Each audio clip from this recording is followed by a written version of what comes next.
ขุดกระปูฝนตกใหม่ๆมื้อนี้นะยังว่าสิมานบ่มื้อนี้ดินน้ำแถวบ้านนี่แหละ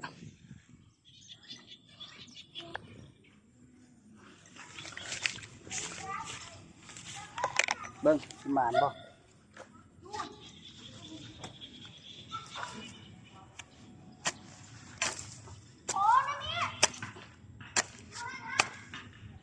โอ้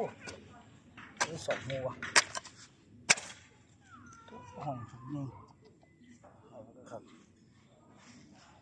เอาตัวบุกไงฮะยัง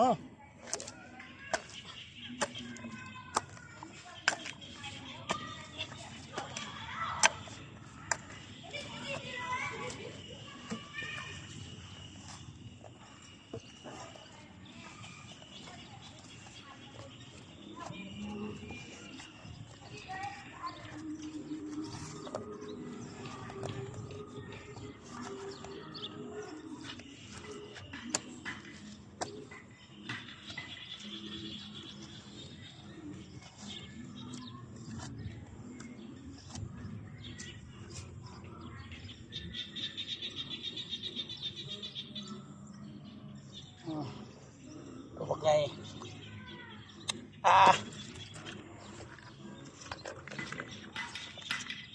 ปูใหญ่ตัวหนึ่งกับหัวใหญ่